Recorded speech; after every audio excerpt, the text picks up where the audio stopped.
afternoon, Mr. Palmer. How are you, sir? I'm doing good. You normally say good morning.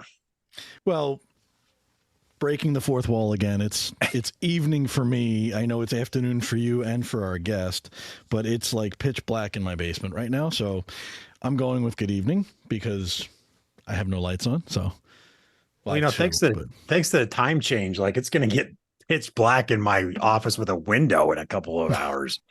So I'm already there. I have no idea what's happening. I'm just all confused. You're winging it, but it's good. It's good. We do have another special guest today. Is he that? So I figured he is that special, and we can definitely say that. I think. But why don't you want to do the intro? We'll get him on. We'll get rolling. Wait, we just started. How are we already talking to? We're breaking a rule. No, we're not breaking a rule. We're trying not to go off the rails. It's a New Year's resolution a month and a half early. I don't know. That's a train wreck instead of a. This isn't off the rails. This is off the rails and hanging a hard left. So I guess special is we have Tim on, and Tim has like some senior VP title thing. I don't know what it is. I don't pay attention to titles. Which is odd, but so we have Tim on to talk about stuff that as soon as I find my notes, we'll be able to actually talk about normally. So while I'm looking for my stuff, Tim, why don't you go ahead and introduce yourself to everybody? And yay!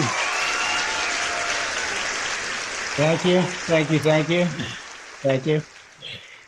Yes. Hey, my name is Tim Dyer. I'm here at Ruckus with my brethren, and I'm responsible for a couple different things, or a few different things here. I'm first responsible for our multi-access public and private network initiative, as well as our network as a service initiative. And then lastly, also responsible for our vertical markets and our go-to-market in that domain.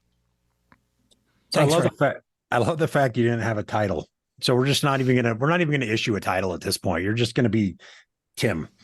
Yeah. Tim. Perfect. Well, the one thing you said was so long, I only got like halfway through it, and then I was like, wait, what did he say? So anytime you get like titles like that, like, yeah, you're just Tim. See, this is why I get to re-listen to it later, because then I can pause it and absorb. And yes, I really do listen to the podcast again for our audience. But so Tim, you said something, and we're just going to jump right into this. You're talking about the multi-access something or another, and then the network as a service. Yes. Now, the network as a service thing, or I guess multi-access, now that you say it, it all kind of fits into something that I was reading recently on the Ruckus blogs about network as a service. And I actually did pull it up. Actually, I have no idea where we're going with the network or with the multi-access stuff, but it kind of fits because I see 5G in the title. 5G and Wi-Fi, right? Yeah, it's 5G and Wi-Fi. But for everybody else who hasn't read this blog, can you kind of give us your take on the problem and the Ruckus solution to the multi-access whatevers and the NaaSes and the everything as a service? Can you kind of give us your take on kind of what is that problem? And then, as the person heading that up, what is the Ruckus solution to this problem? Sure. So I'll say a couple things. First thing I'll say is we are riffing a little bit on our overall marketing initiative. So our marketing initiative is to build purpose-built networks. And I spoke a couple of times on this topic, and I stole something from my 17-year-old son. And the something I stole from him was, what does that even mean? What does a purpose-built network even mean? And when you look at customer requirements today, it's a multitude of things, right? Obviously, they have multi-access. And in this context, it's really, do I need cellular connectivity? Is Wi-Fi good enough? And as the head of this initiative, it's kind of that tip of the spear where we go in and we identify for people and articulate to people when and why they would use a particular method for a connection. So, is it a requirement? Do they have a requirement for heavy mobility? And when I say heavy mobility, I'm not talking people walking around. I'm talking about robots that are moving at 14 feet per second throughout a distribution center, and that if they don't communicate efficiently and effectively in the prescribed amount of time for the application, they'll actually run into each other when they get to an aisle. So fun stuff. And as we head down that path, and as Wi-Fi becomes even more sophisticated and the reach gets greater and the latency is minimized, it becomes more and more important for us to not just design those networks correctly, but to understand them in the context of what's available in the overall market. Hopefully there's an answer in there. It's funny because I was actually having this conversation with somebody last week, and we were talking about especially location. Wi-Fi location has always been a big deal. I remember doing it in my last job, but I remember watching, this is a few years ago, I was at a conference and somebody was talking about using Wi-Fi for location. And he said, it's really great, when you're thinking about like, how many people are in a space or, and I know a lot of LPVs will use Wi-Fi to figure out like, hey, where are all the devices? Like which gate are they all piled up at? It's like all of a sudden we have 1,000 devices at gate 5 and we only have 2 devices at gate 1. It's like somebody needs to go out there and tell them, hey, everybody go down to gate 1. And it's like, and that location stuff really works for that. But I heard somebody that they were talking about robots, and I thought it was interesting you went to that because, it's like the Wi-Fi location will tell you where the Wi-Fi device was, say 10 seconds ago or 5 seconds ago, which is fine for people. But for robots, knowing where that robot was 5 seconds ago when he's moving 14 feet per second, all of a sudden, you're 50 feet down the road or down the aisle and you're colliding. And so it is kind of an interesting thing when you talked about heavy mobility and sort of that speed thing, which was really, I guess, my first introduction to it. So I'm glad you kind of went there. Yeah, John? I hear heavy mobility and I'm thinking I'm walking around. Like I'm not thinking about robots. Well, some of those robots are heavy. Well, that's true too. Thank you. Made me a little bit less self-conscious. But so I know one of the popular things that people talk about a lot is, and I used to hear this a lot, and I would roll my eyes in a previous life when somebody was like 5G, and I actually worked for a VP who was like 5G is going to replace Wi-Fi. In a couple of years, we're never going to have Wi-Fi anymore. And everybody else that was in the room that knew Wi-Fi was like, yeah, no, that's not going to happen. So I think we can put that argument to rest about, the one versus the other, not necessarily. I think they both have a place, honestly.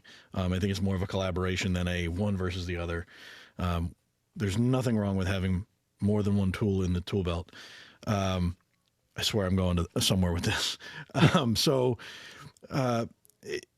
As we accept that new reality, right, that we've got a couple different flavors of connectivity to bring to bear, what this brings up challenges for the network architects and the day-to-day administration of those networks. What kind of challenges are we seeing? Somebody is running, network as a service and things like that. What's the day-to-day like? If I'm a traditional IT person, I likely don't even know what KPIs to apply to my cellular environment. I don't understand it. I don't understand what a packet core is in 4G. I don't understand really the containerized environment that's been created in 5G. There's so much that I don't understand, and I don't want to understand, and maybe I don't even need to understand it. And what that does is it provides a multitude of opportunities on the vendor and partner side, as well as the manufacturing side. And I read a report recently, and I can't remember who published this thing. We'll have to look it up. But the analyst said that enterprises believe they can save as much as 30% in time as they manage converged environments if they have a converged platform to manage from. And what's interesting, there's a lot of things that are interesting about that statement. Number one is we're measuring things in time instead of money. And I'm a believer that time isn't money. I'm a believer in time is time. I can make more money, but I can't make more time. So I think that consolidated management swivel chair problem needs to be ameliorated. And understanding, Jim touched on it too, an understanding of, you can talk about mobility and location and, okay, so what's one network say versus another network? And it gives me another data source. One of the many beauties of our industry is we kick off so much data in the devices that we deploy and employ that we can take all that data and we can provide a unique characterization of it and provide unique insights as a direct result of that. So that's one thing I think that's really interesting. And then I had something else that was really interesting, but now I forgot what it was. Well, I mean, if it comes up, let us know. We certainly don't mind having. Jim says we take a lot of left turns, so. Will do. It's interesting, you talked about the swivel chair thing, because that has been something that I know a lot of people have been, it's always that thing of focusing on. I mean, honestly, that's one of the reasons why I joined Ruckus originally, was just because of how I was watching an administrator go through a Wi-Fi network. And, this was 4 or 5 years ago. And she was just able to, everything that she needed, she was able to click on, and it just felt very smooth and it just flowed and everything like that. And it was sort of like, all of a sudden it's like, hey, there's a swivel chair is gone. And my dog is getting angry at that because now we don't have swivel chairs, apparently. But, and so you were talking about the need to understand the KPIs for, then they're like, hey, I don't even know if I need to understand it. But when we start talking about how we make these things converge together between Wi-Fi and the cellular, whether it's, with private LTE and stuff, I mean, how do we handle that? What is our answer for that? Because I know that I think we have something, but can you help us understand, like, hey, when we talk about making it easier for a network administrator who doesn't really understand the cellular KPIs and doesn't want to have 18 different windows open that they have to go through what does that solution look like? Well, I'd say that is the promise of Ruckus One. And I use the word promise deliberately because we're on a journey, right? We do not have a turnkey product that addresses this today. And we are going through the process of integrating not just our own software stacks, but third-party stacks as well, as we head down this path of unified management. And as part and parcel of that, we also have an offer in place for network as a service, which was my second brilliant thought, by the way, previously. And that network as a service offer today is a little swivel cherry, and we'll eat our own dog food in this regard. So as we head down the path to provide KPIs to our existing customers that are cellular customers, we will ensure that we are integrating the relevant information into the Ruckus One platform as we move that forward into the future. So, I mean, can we say it? We might have to edit this out, but I mean, is Ruckus One the plan to actually have a converged, private LTE and Wi-Fi and wired, all into a single unified platform, and I'll still the unified platform from the blog? Yes. In fact, that is exactly what we announced back in I think it was late July, first part of August timeframe. And as I said, we did it in conjunction with our multi-access public-private announcement, as well as our network as a service announcement. And we've had a few different network as a service announcements because we realize that one size does not fit all for that market. When I say for that market, for the market, one size does not fit all. You've got an SMB offer that's going to be a much skinny down offer. And I'm just going to make up words. So we'll have a skinny down offer that will have a different look and feel to it for the enterprises as well as our service provider partners for SMB than it would say for high-end enterprise. So you touched on SMB. What about for customer partners who are doing managed networks, managed service providers for, is that, will there be an option there for those type of providers, to where they can, it's providing for an SMB, but they're managing it? Absolutely. Yeah. And that's to my prior point as well.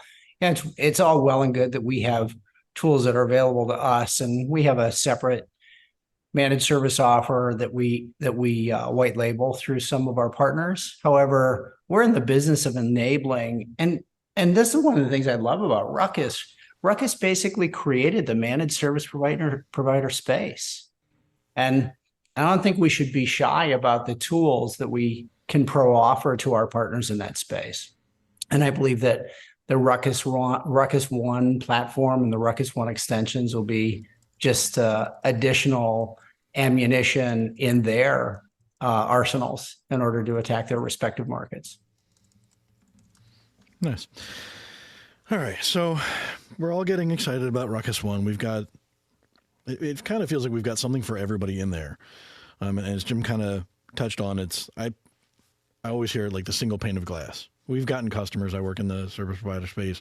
Customers are always asking like one spot to rule them all, right? You've got your cellular, you've got your Wi-Fi. But so the one problem, and I don't want to call it a problem, but the challenge we have with Ruckus One is it's got this misconception maybe, or I guess people are still tied to, it used to be Ruckus Cloud. And, they see Ruckus One as just a cloud-based Wi-Fi management platform and nothing else. But that might have been the case before, depending on how you want to look at it. What does Ruckus One offer that makes it a fit for network as a service or network as a solution type of offering? Like what's the secret sauce, right? There's got to be something.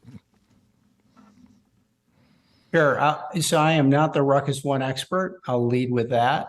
And at the same time, I'll say that Ruckus One is a framework. And the reason why we built Ruckus One is because we had a multitude of our own products that we had a multitude of screens and interfaces to manage. And to be candid, it just got a little untenable. So we had to go back to the drawing board, and we re-architected a solution built from the ground up. And it's as much a framework as it is a platform. And when you build out frameworks and platforms today, you do it in a way that allows you to ingest data from third parties and manage third-party elements.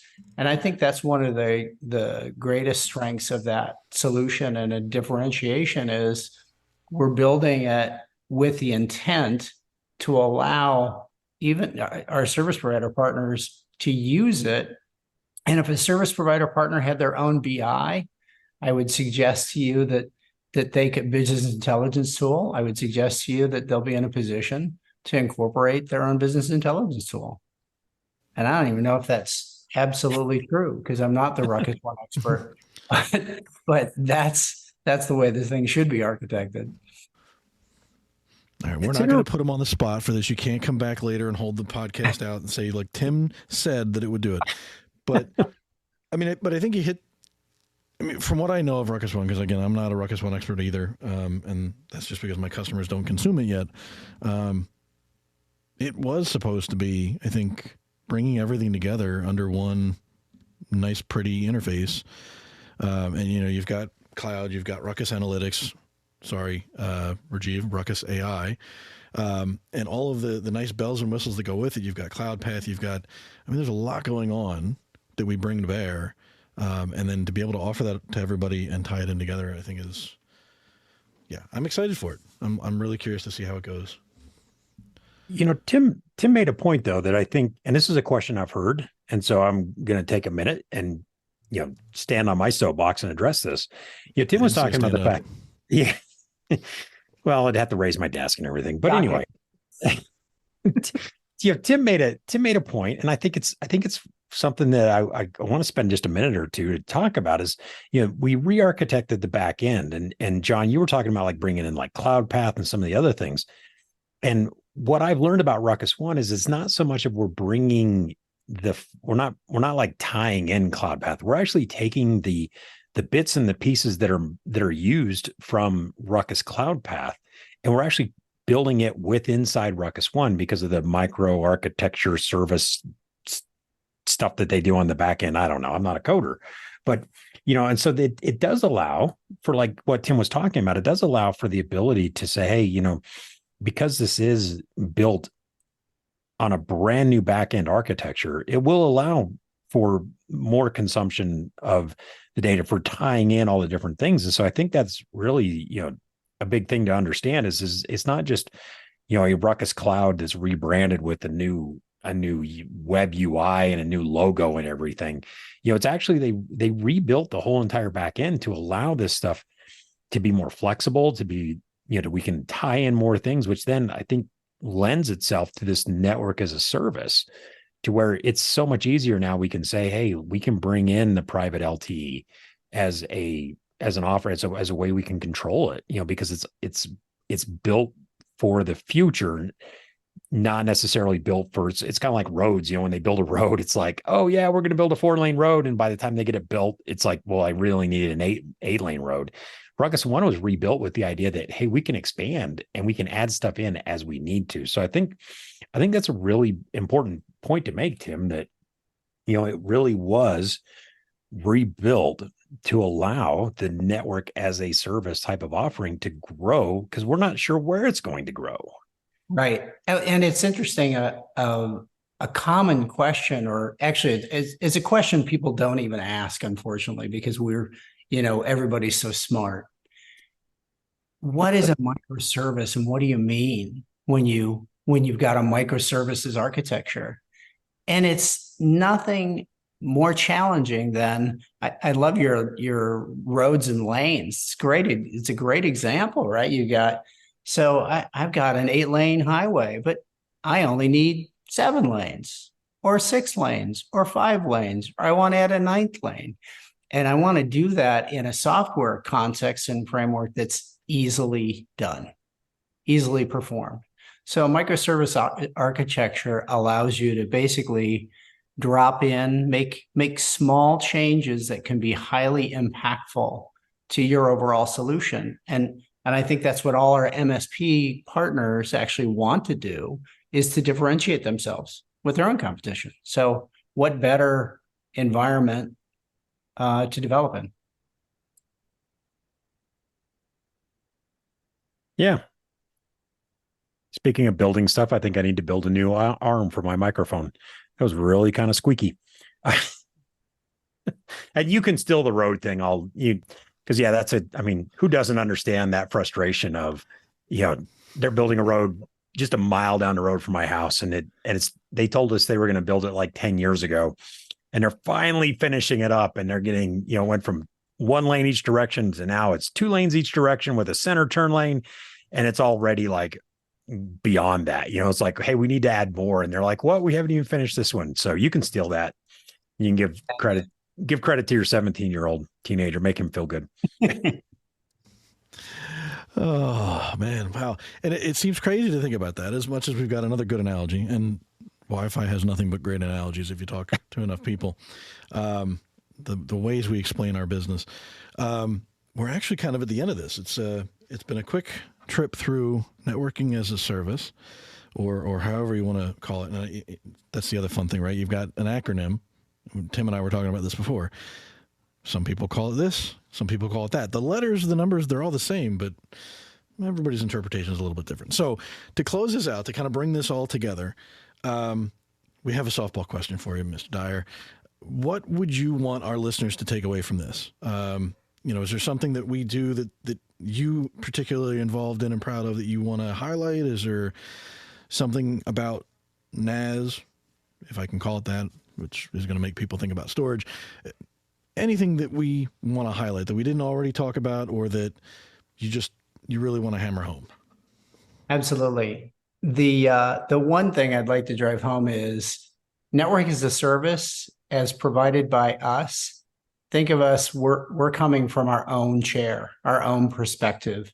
So we're talking about Wi-Fi, we're talking about in-building cellular, we're talking about connectivity solutions, including switching and even including some outdoor applications, both for Wi-Fi as well as for 5G. So we think about this, we think about infrastructure as a service and network as a service from that perspective. So we're not talking about wide area, we're not talking about any of those elements for the sake of our definition of network as a service. So that's one thing I'd like people to take away. Another is that if you want to expand your services and do it easily, we offer a complete network as a service solution. So you can outsource and white label our services as a service provider partner of ours and allow you to expand if you've got more MDU business you want to do and you'd like to outsource that. We have roughly 43,000 networks under management at 7,000 discrete locations around the globe. So we're pretty good at this. And so I'd like to offer those services to help you grow your business. I did not know the 43,000 number. That is very impressive. I like hearing those kinds of things, though. It's nice. It is nice. Now, Tim, you had mentioned, I think we were talking about this earlier, that you've already done some videos about, and recorded some stuff about this. So I'm going to go ahead and we'll add those to the show notes so that, if you want to hear Tim talking about more of this stuff, you can do that. But it is a sort of an interesting, time in the network space as we start, really talking about converging cellular to Wi-Fi. So if you're interested, we'll have the links to Tim talking about this in some other locations and doing some other things. So, but thank you for coming on and talking about it. Thanks for having me, you guys. Appreciate it. Our pleasure. And maybe we'll bring you back on, next year. 2024 is right around the corner. I'm sure we've got some exciting things coming down the pike. So, see, I had to work in the road reference there. If there's anything else you've got for us today, one last chance. The floor is yours. No, I'll wait till next year. My kid will come up with a whole new quote and reference. Perfect. I love it. Well, on that note, gentlemen, I think that wraps us up for today. And we'll catch everybody on the next episode. Thanks. Thank you. If you want to contact the show directly, you can email us using the address ruckcast@comscope.com. To learn more about Ruckus products and services that we may have talked about on this or any other podcast, please check the links in the About section of the show.